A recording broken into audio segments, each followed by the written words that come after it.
Hello दोस्तों, इस video के पहले भाग में मैंने आपको एटीट्यूड के बनने के कुछ कंपोनेंट्स उसके बारे में बताया था और हाँ, कुछ एग्जांपल्स भी आपको बताए थे जो हमारी रियल लाइफ के हैं। इस वीडियो के दूसरे भाग में मैं आपको 5 ऐसे तरीके बता रहा हूं जिससे आप अपनी इस जर्नी की शुरुआत कर सकेंगे। हो सकता है कि आपको लगता हो एटीट्यूड को बदलना तो बहुत मुश्किल होता होगा, पर आप अगर मेरा विश्वास करें, ये उतना मुश्किल भी नहीं है। असल में आप सिर्फ अपने माइंड को रीप्रोग्राम कर रहे हैं, लेकिन ये करने से पहले 2 चीजें ऐसी हैं जो आपको इसमें कामयाबी जरूर दिलाएंगी। पहली चीज, आपके पास अपना एक मजबूत क्यों या वाई होना बहुत जरूरी है। आप अपना एटीट्यूड क्यों बदलना चाह रहे हैं? आप इस चेंज के माध्यम से भविष्य में आगे बढ़ पाएंगे। आपको ऐसा क्यों लगता है, ये क्यों आपके लिए बहुत जरूरी होगा। और दूसरी चीज है आपके पास एक डिसिप्लिन्ड शेड्यूल का होना। ध्यान दीजिएगा कि अगर आपका ये क्यों, जो हमने पहली चीज कही थी, अगर वो मजबूत होगा तो वो आपको अपने शेड्यूल को बनाने में मदद भी करता है और इस शेड्यूल के अनुसार काम करने के लिए आप अपने एटीट्यूड में भी बदलाव ला पाते हैं।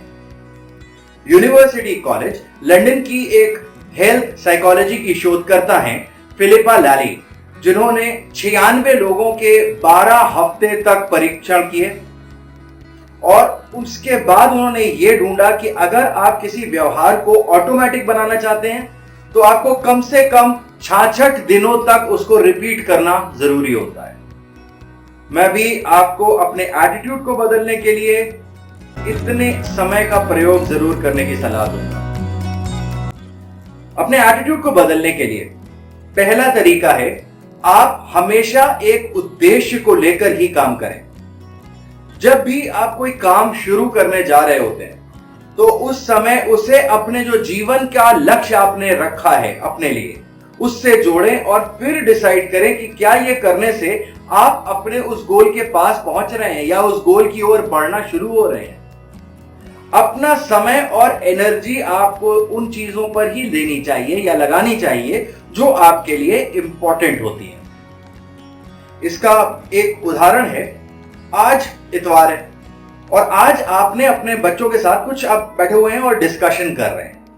तभी एक कस्टमर की कॉल आती है आपके पास और वो कस्टमर आपसे कहता है कि वो आपने मेरे को एक जो प्रोडक्ट दिया था उसमें थोड़ी मदद चाहिए आपकी।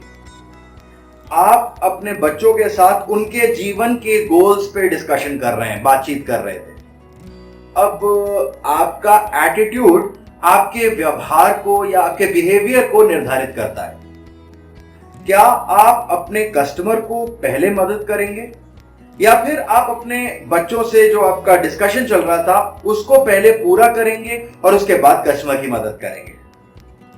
याद रखिएगा, आपको अपना टाइम और एनर्जी उन चीजों पर लगानी है जो आपके लिए ज्यादा महत्वपूर्ण या इंपॉर्टेंट हो। दूसरा तरीका जो आपके लिए इंपॉर्टेंट होगा वो है अपनी तुलना दूसरों से करना बंद करें।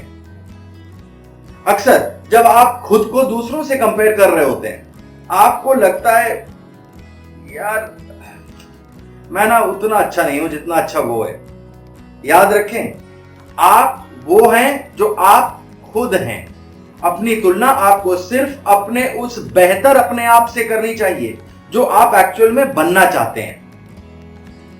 एग्जाम्पल के लिए, आपको लगता है कि आप अपने एक दोस्त से कम कामयाब हैं। आपने साथ साथ पढ़ाई करी, साथ में खेले, पहला जॉब भी आपको लगभग सेम टाइम पर ही मिला था, लेकिन आपका वो जो दोस्त है वो आपसे ज्यादा सफल हो गया है। ऐसा लगता है हमें कभी कभी ना। यहां आपको ये ध्यान रखना होगा कि सफलता अक्सर एक मृग तृष्णा या मिराज होती है जो अक्सर बदलती रहती है। ध्यान दीजिएगा कि किसी के लिए सफलता का मतलब अमीर होना हो सकता है। किसी व्यक्ति जिसके पास इतना पैसा है वो अमीर कहलाए, उसके लिए एक अच्छा साथी पाना ज्यादा शायद सफलता हो उसके लिए।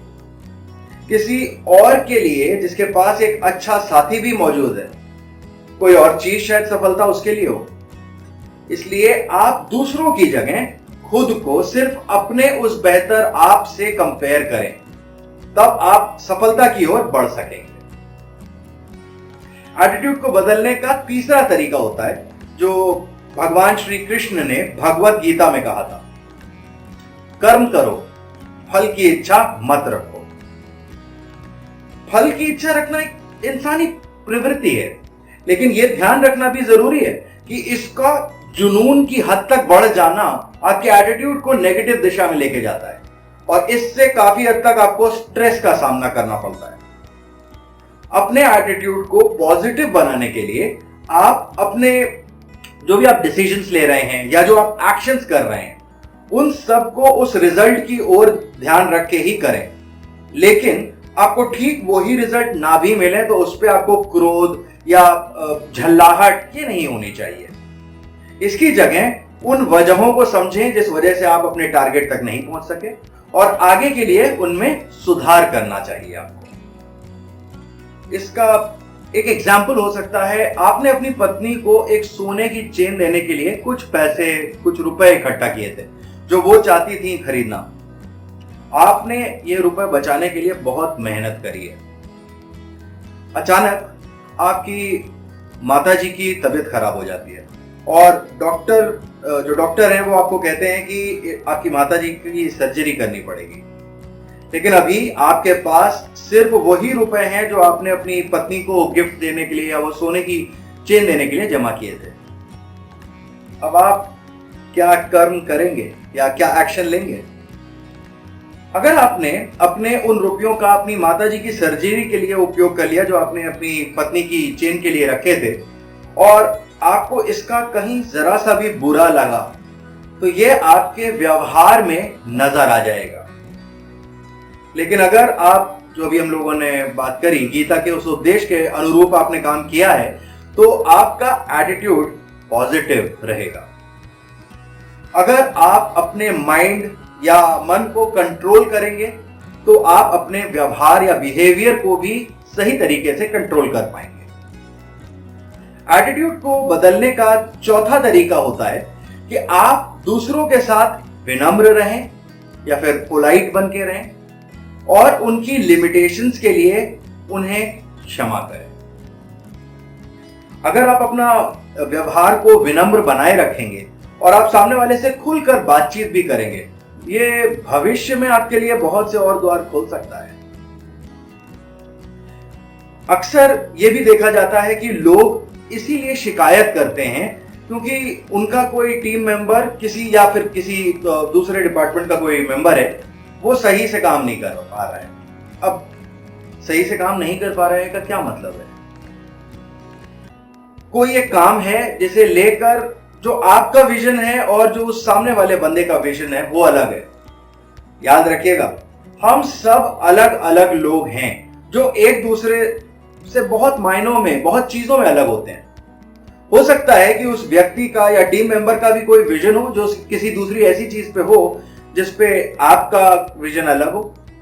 इसीलिए एक दूसरे से जो भी डिफरेंसेस हैं उन्हें एक्सेप्ट करें और उन लोगों की लिमिटेशंस, जो आपको लिमिटेशंस लगती हैं, उनको क्षमा करें।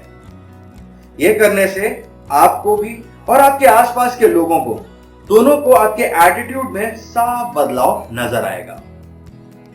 अपने एटीट्यूड को बदलने का पांचवा और इस वीडियो का आखिरी तरीका वही स्टेटमेंट है जो मैंने वीडियो के शुरू में, पहले भाग में आपको बताई थी।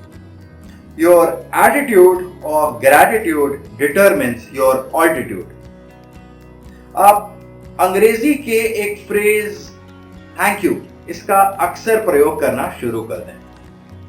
आपको दूसरों का हमेशा और हर चीज के लिए शुक्रिया अदा करना चाहिए जो भी वो आपको दे रहे हैं, फिर वो चाहे आपकी पीठ थपथपाना हो या फिर एक छोटी सी मुस्कान या स्माइल हो। अपना आभार या कृतज्ञता दिखाने के लिए सिर्फ थैंक यू कहना ही इकलौता एक तरीका नहीं है। इसके कुछ और भी तरीके हैं जो इनका आप प्रयोग कर सकते हैं। जैसे दूसरों से उन चीजों के बारे में बात करें जिसके लिए आप कृतज्ञ हैं। अपने उस दोस्त, उस टीचर या और उस किसी को एक पर्सनल नोट लिखें और बताएं कि कैसे उन्होंने आपके जीवन में एक पॉजिटिव बदलाव लाया है। इसका एक उदाहरण मैं अपने जीवन से शेयर करना चाहूंगा।